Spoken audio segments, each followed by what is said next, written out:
Rodrigo Roa Duterte!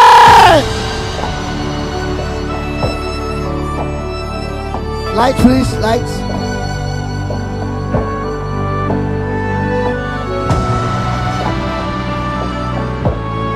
Sino ito sa mundo?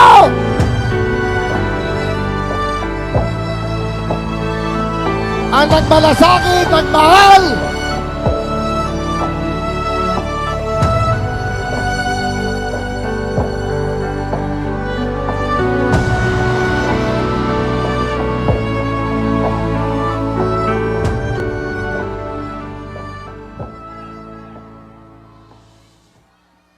Kindly sit down.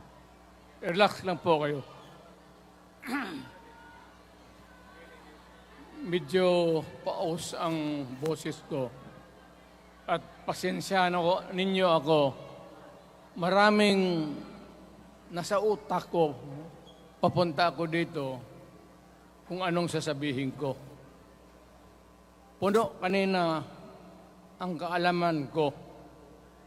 Ang problema, nung sumayaw yung magkakaroon dito,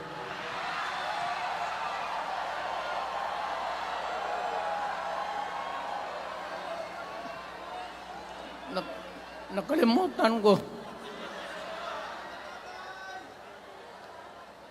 Matanda na rin kasi ako.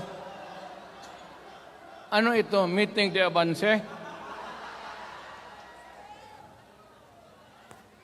Alam mo,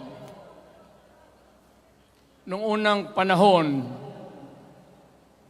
wala naman tayong kamuang-muang, wala naman tayong kalaban, wala namang nagagalit sa atin. Pumunta ang Espanyol at inagaw ang ating lupa, hinirang. For 400 years, nagtiis ang Pilipino subjugated by foreigners. Then, during the American and Spanish War, natalo ang Espanyol at napunta ang ating bayan sa Amerika. Anak ng grabe ang tiis ng Pilipino, yung mga lolo natin, kung gaano na lang sila pinahirapan.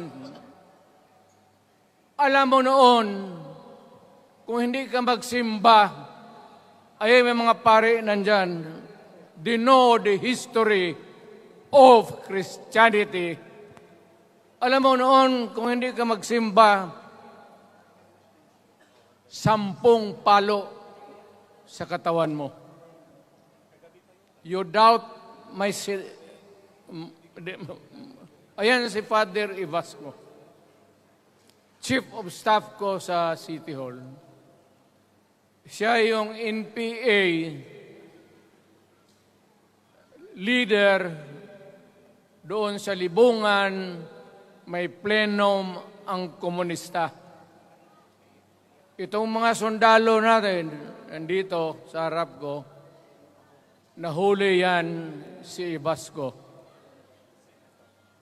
At ako naman ay fiscal noon, pumunta ako sa Katitipan para i-administer ko yung oath niya, yung statement niya kung totoo o hindi. Pagkatapos noon, sabi ng mga sundalo, Piskal, papatayin namin itong 2 pare. Father Tison, Waray, pati si Father Ibasco. Bumaba yan sila sa Visayas para makiksapalaran sa NPA. Sabi ko, wag, kasi pare yan. Puta, alam mo, ang Diyos nandyan kung ito lang naman yan ang prinsipyo, ideolohiya, Hindi naman kriminal yan, kidnapper o pusher. Sabi ko, kulungin na lang ninyo. So, sa matagal na panahon, sulat siya ng sulat kay Cory. Eventually, na-release yan sila lahat, pati na ang asawa nila Quintanar, yung mga komunista, mga Esparo, nanggaling dito at naging uso sa buong Pilipinas, yung pagpatay. Wala. Barangay captain, konsehal, military, navy, police, puro may pamilya. Anak ka ng kakawalang kwenta yung ideolohiya. Kung hindi mo man lang mabinta sa mapayapa na panahon, so kinuha ko siya Chief of Staff, tapos umuwi siya sa Bohol, naging governor. Pare ito. Nandito siya ngayon, kasama tayo, at maraming salamat. You guys from other parts of the Philippines nagpunta rito para lang makipagduyog sa Bisaya. Sumama lang sa ating, kung sabay tunong sa Tagalog, yung ating, the purpose of why we are here. Wala akong, no longer in politics. I am not a candidate. Nahirapan nga ako mag-akyat ng hagdanan. I am 80 years old. Hindi, 79 lang, pero hindi binibilang yan eh. Sabi malas daw. Sabi ng asawa ko, 80 na ako. O, sige, 80 na. Pero nung lumabas itong People's Initiative, okay man yan. Abogado ako. There are 3 ways of amending the Constitution.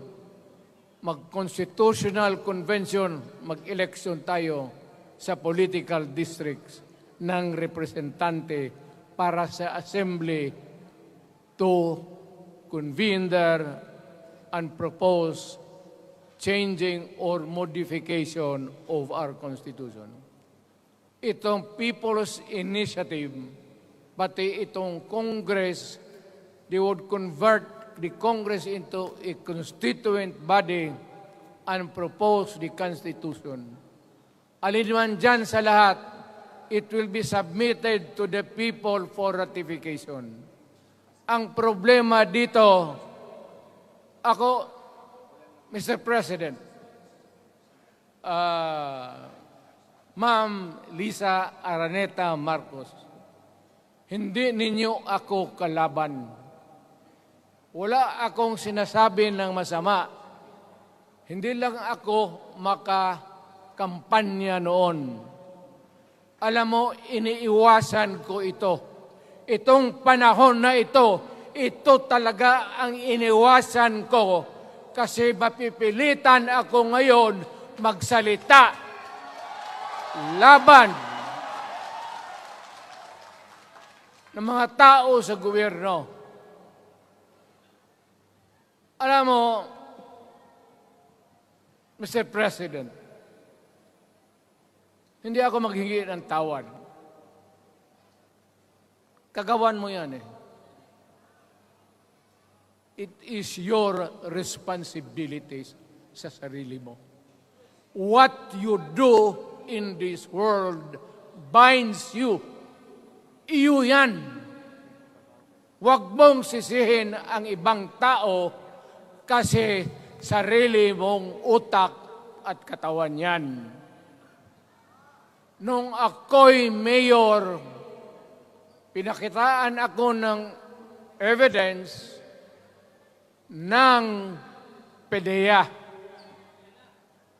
Doon sa listahan, nandoon yung pangalan mo.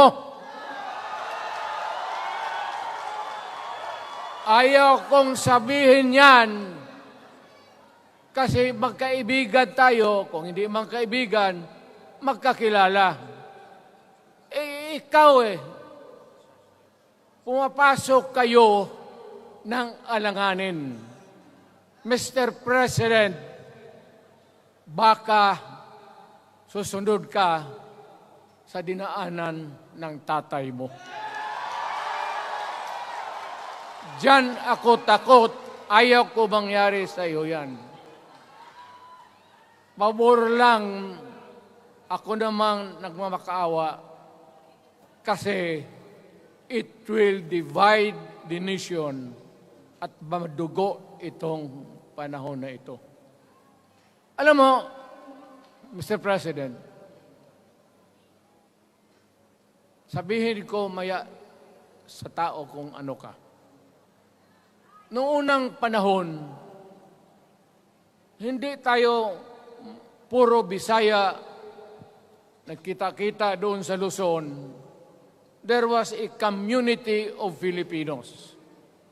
Galing Visayas, galing Ilonggo, galing Waray, galing Mindanao, galing Hulo, galing Lanao, Cebu, Samar, at Taas, Pampanga, Apare. Nagkita-kita yung mga minono natin. Kasi hinawakan tayo ng Espanyol, pati Amerikano. Nung dumating ang panahon na tayo'y nagkaharap na, sabi ng mga lolo natin, ano ang gawain natin sa bayan natin? Pwede ba tayong magbarangay-barangay lang o magkaisa tayo?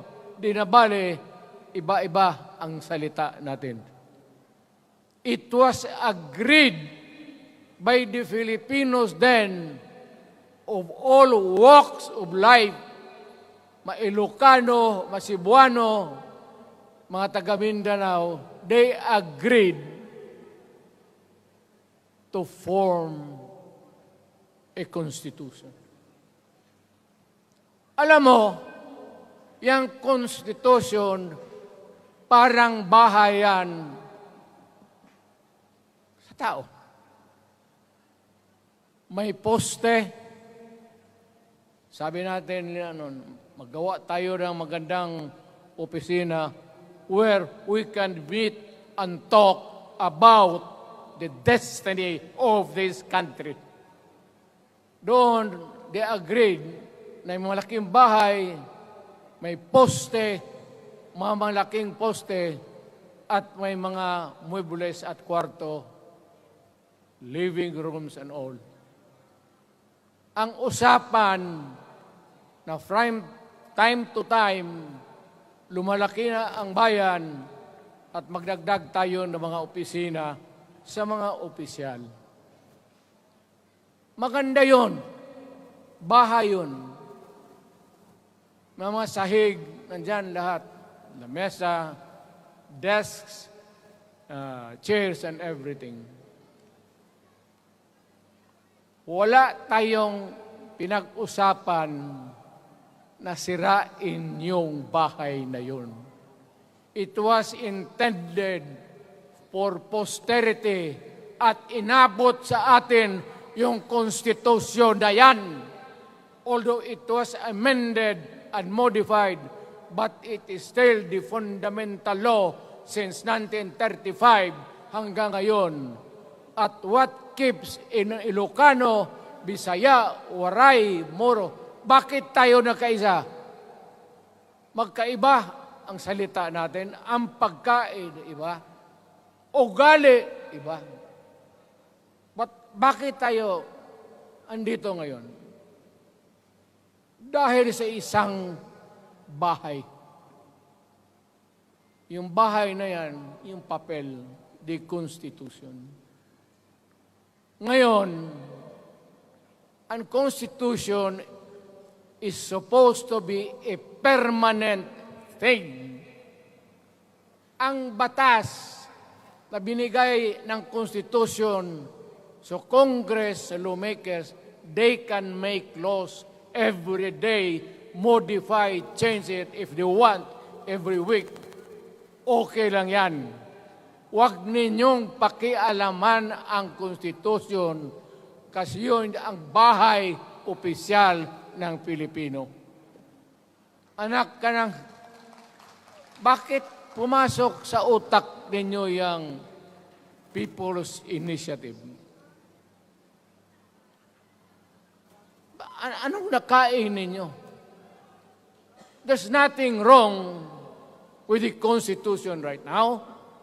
The environment in the Philippines seems to be positive, okay. Wala namang problema. Araw-araw, nakikita tayo. Punta Maynila, marami akong kaibigan, mga brad ko, mga classmate ko. Okay ang buhay natin. But suddenly, nandito yung People's Initiative. Alam mo, sa umpisa pa lang, nagdududa na ako. Bakit? People's Initiative manggaling sa tao. Dapat yan galing sa mga purok at doon sa barangay at doon sa DILG, ipasa nila sa syudad, sa probinsya at sa national office.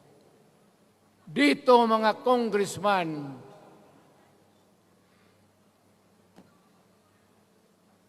alam ninyo, kung magkaletse-letse ang buhay na ito, sabihin ko sa military, sirahan ninyo yung Congress. Magastos, nagbabayad tayo, nag-usek-usek sa kwarta. Sige pamayad para People's Initiative. So, what is the motivation? Galing ba sa puso ng tao yung pinipirma niya? Hindi yung pirma niya yung petition para ito, kaming nagsipirma dito, pumayag na merong pagkaiba ngayon sa Constitution. Pirma lang, pati pera. Anong klase yung putang inang yun? Ganon na lang ang tingin ninyo sa Pilipino. Pagka ganon, maghiwalay-hiwalay na tayo. Kayong taga Luzon, pumunta na yan sa Mindanao, mag-declare na lang tayo ng independence separate. Bakit binababoy ninyo ang bayan natin? Ako naging presidente. Ako naging mayor. Ako naging congressman. Ang sinasabi ko sa inyo, putang ina.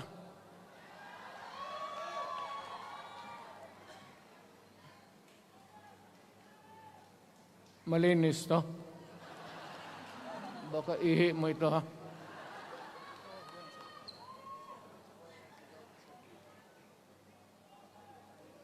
Kakaubos talaga ng laway itong...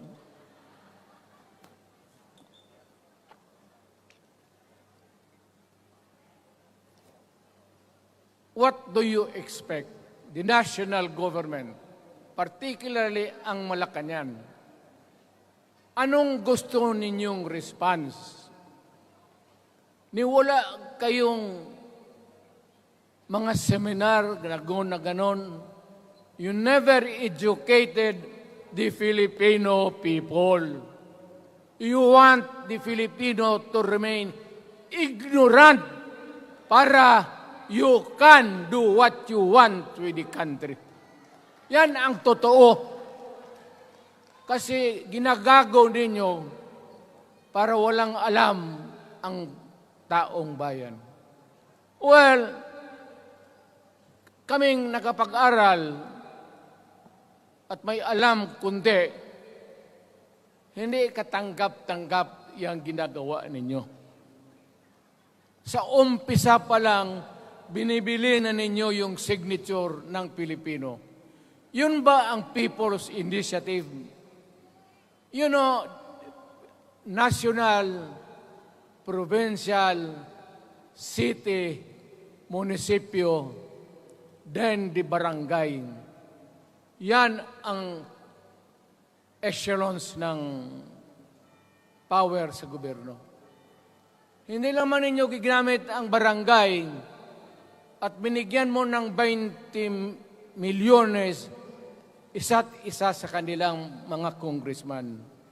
At binibili ang Pilipino. Alam ninyo kung ano yan? Kaluluwa ang ninyo ang binibili ng taong bayan. Hindi ako papayag ng ganon. Nakapag-aral ako, hindi naman ako ignorante. Bakit ka mag-people's change? Ang problema ninyo, ganito. Hindi pa, pauna. Ang malas ng Pilipinas, every president, almost all, pag naupo na dyan sa Malacanang, walang ginagawa kung mag-isip ang mga putang ina kung paano pahabain ang termino nila. That's the problem. Bakit ganon kayo? Ang demokrasya may eleksyon. Para naman, tignan ninyo, Presidente Osmeña Bisaya. Ang napaalaala ko pa, Garcia Bisaya. Then Magsaysay Ilocano. Then si Quirino Ilocano. Ganon dapat. Ang election is a cleansing process. Gumagalaw yan. Huwag mong pigilan.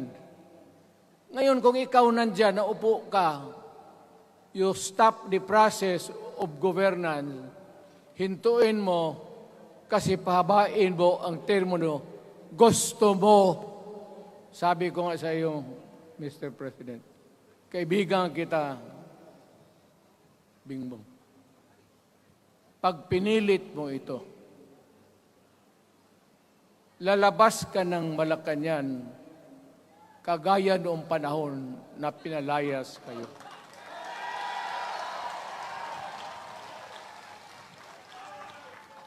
Alam ninyo, kung hindi na talaga ito mapigilan, nandyan ang military pati polis, makinig kayo. Pag-aralan ninyo kung ano yung pinapakain nila sa taong bayan. At pagka nakita ninyo kung ano ang mali, you correct it. Nasa inyong kamay na yan. Ganito yung plano. Presidential, tapos parliament.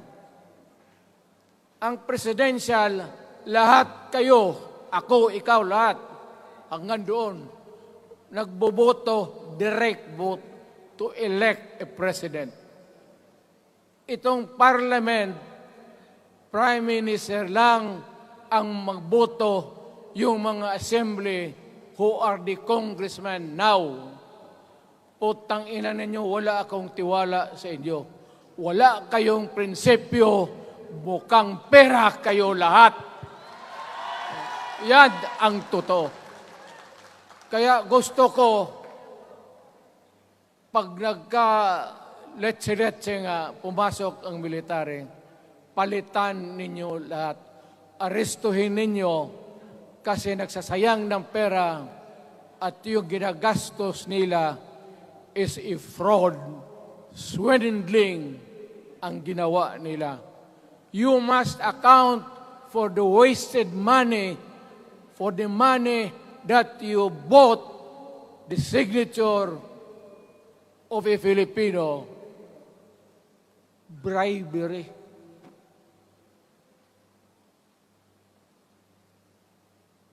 magdasal lang kayo. If by the grace of God, mabalik ako,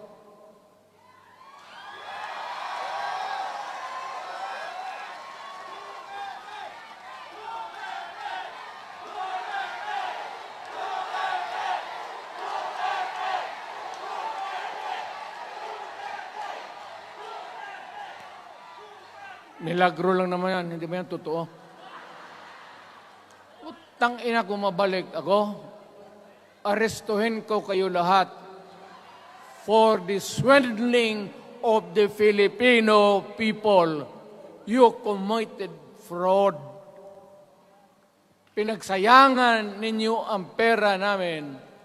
People's Initiative does not involve buying the vote or the signature of the Filipino.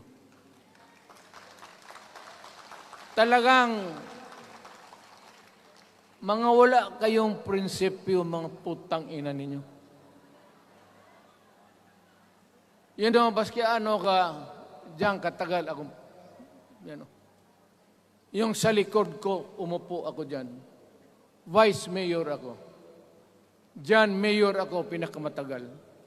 Naging congressman ako. Presidente. Kayo, nagpasok sa Congress, eleksyon, nanalo, SECO. So parang ganito, yung mga, para sa mga balaga, pati lalaki. Pasok niyan, SECO. Paglabas niyan, pagkatapos, Rolex na.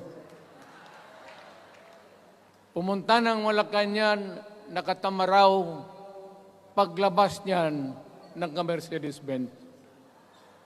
Busog kayo lahat. Tingnan ninyo yung mga bahay noon ng mga congressman at tingnan ninyo ngayon kung ano kayaman sila, lalo na yung mga bahay nila sa Maynila.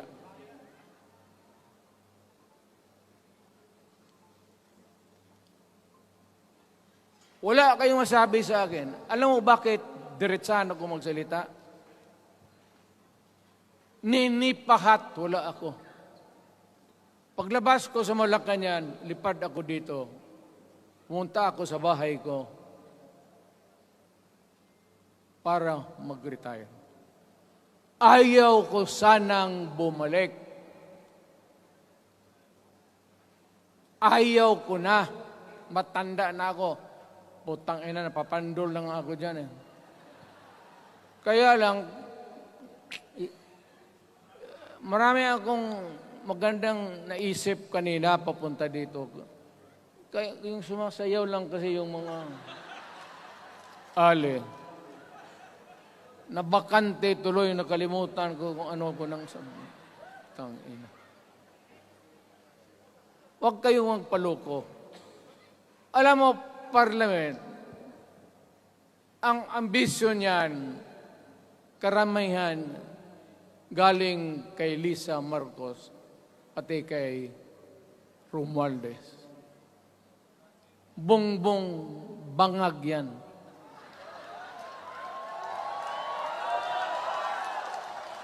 That's why sinasabi ko na sa inyo ngayon, si Bongbong Marcos bangag noon, ngayong presidente na, bangag natin ang presidente. Kayong mga military, alam ninyo yan. Lalo na yung nasa Malacanang. Alam ninyo. The Armed Forces of the Philippines, alam ninyo. May drug addict tayo na presidente. Putang inang yan. Ayun ang, bakit ako nagkaroon ng kaso ng ICC? Sabi nila, pinapagpatay ko raw yung mga drug user at drug addict. Mabutit na lang, wala na ako sa pwesto, baka kasali ka pa. No, Mr. President, pinilit ninyo kami. Kayo yung sa Bisaya, kinikitoy mo yung Pilipino. You are testing the waters. Not even. You are, pushing to the limits ang pasensya ng Pilipino.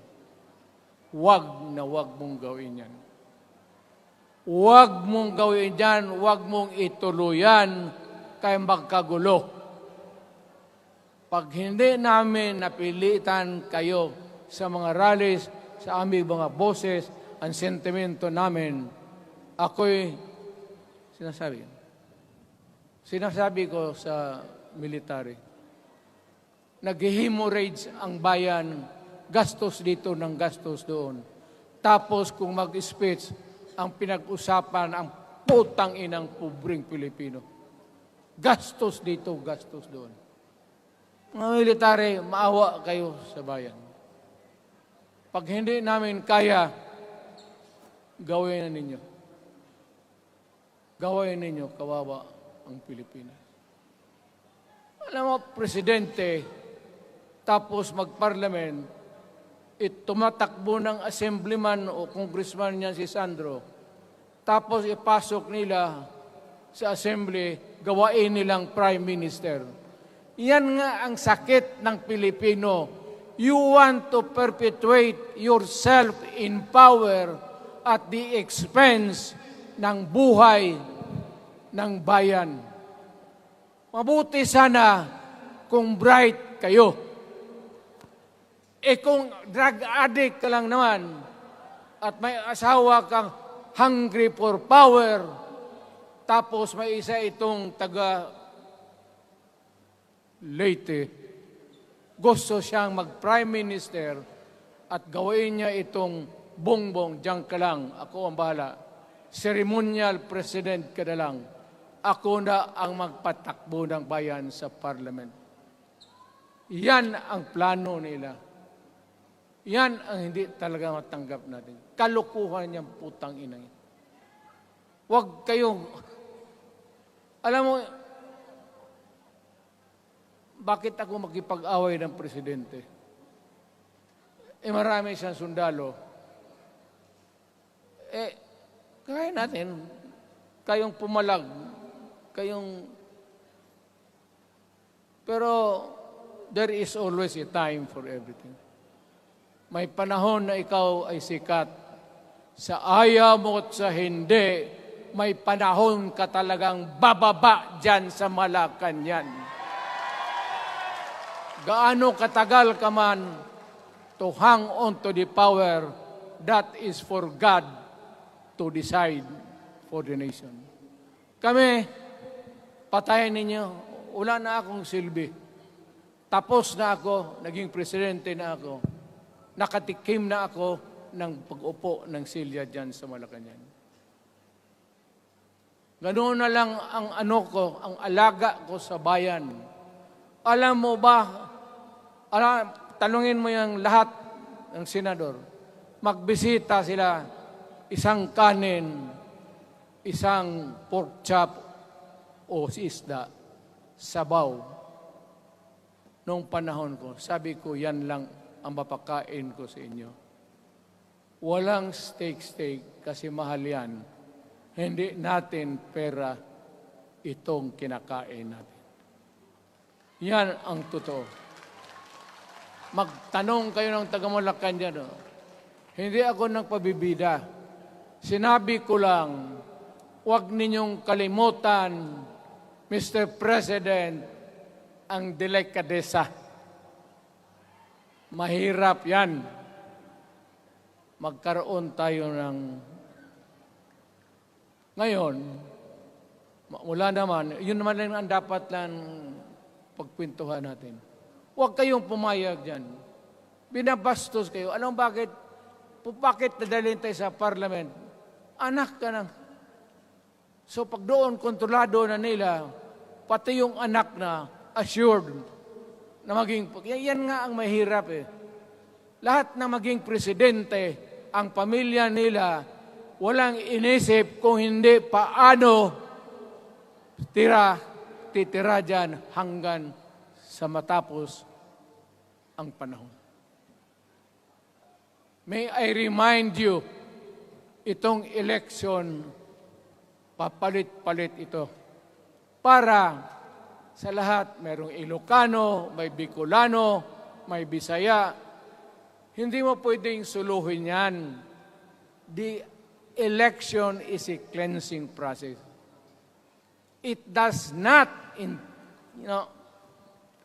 it's never the intention of the whoever wrote the Constitution na ikaw, isang Pilipino, taga-Paway, taga-Batangas, taga-Davao, ikaw, Rodrigo Duterte, nandiyan ka na, huwag ka nang umalis.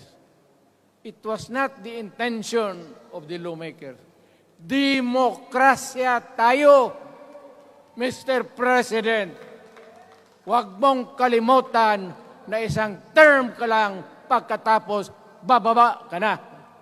Pag ayaw mong bumaba, utang ina magkagulo ang bayan, sabihin ko sa inyo. Ngayon, nakikinig kayong mga military.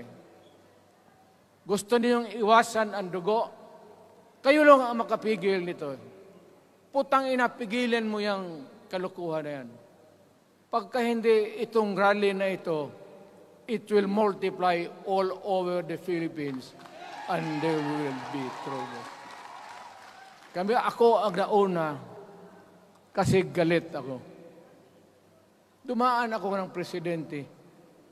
Not even for a minute did I think or was thinking of extending my term even for one day.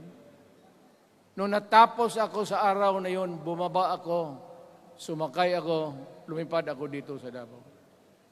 Ikaw, Mr. President, hintayin mo yung 6 year, kalimutan mo na yung kay Romualdez, kasi yan ang magpahamak sa iyo. At maraming magagalit sa iyo, pati na ang militar. Kaya hindi na ako magtatagal. Yun lang ang dasal ko. Reject. Protect the Constitution. I am calling now the armed forces and the PNP. Protect the Constitution. Trabaho ninyo yan. Huwag ninyong kalimutan. Kami, inyong dapat, you should worry about the nation. The millions of Filipinos.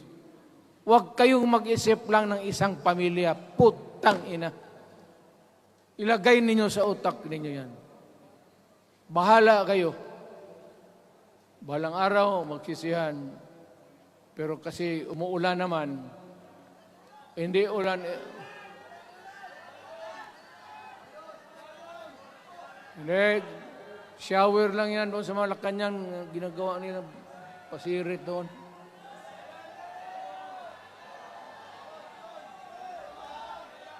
Wala naman rin akong masabi. Kasi hindi man ito eleksyon.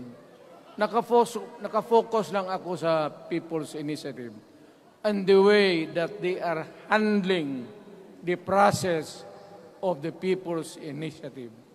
Ang nangyayari ngayon, hindi yan People's Initiative, kung hindi buying the people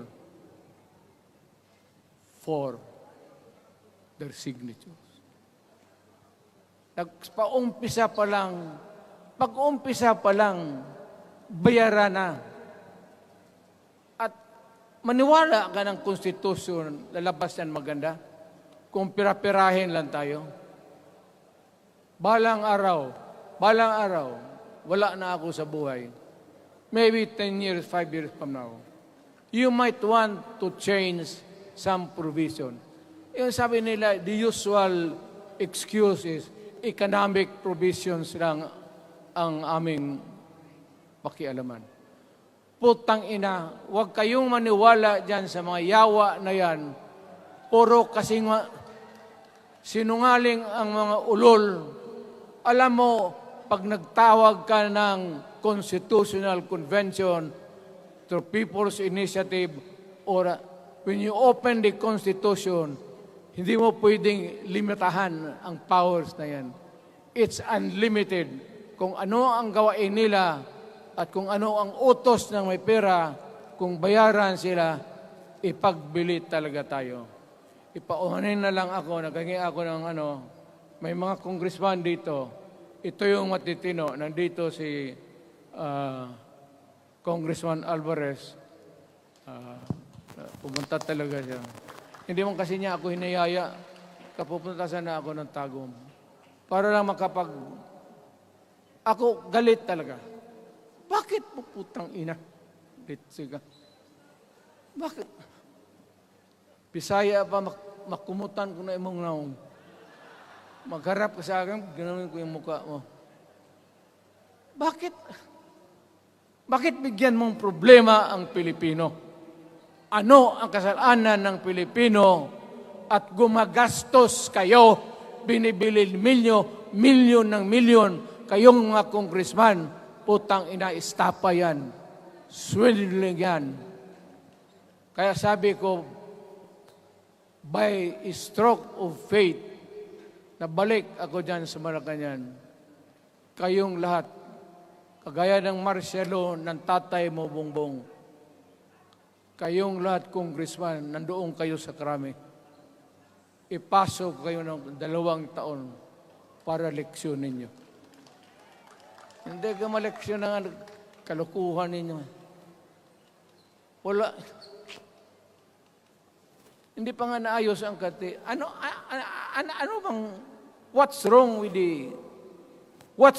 the Constitution? Tell me. Kung hindi yung inyong ambisyon. The real purpose itong constitutional changes sa People's Initiative is really to perpetuate those who are in power. Yan na lang ang ganyan ninyo. Marami akong sabihin, maybe kung patayin nila ako, putukin yung eroplano, wala na tayong magawa. Ngayon, kung sino, alam mo na kung sino, yung sa Malacanang, yun ang aristuhin ninyo. Sila nag-umpisa ng kaguluhan ito. Ladies and gentlemen, I am very thankful na nandito kayo, mga Tagalog, Bisaya, at taga-Maynila. And I hope that we will continue to love our country. Magbigay sila na pera, tanggapin ninyo, pera ninyo yan.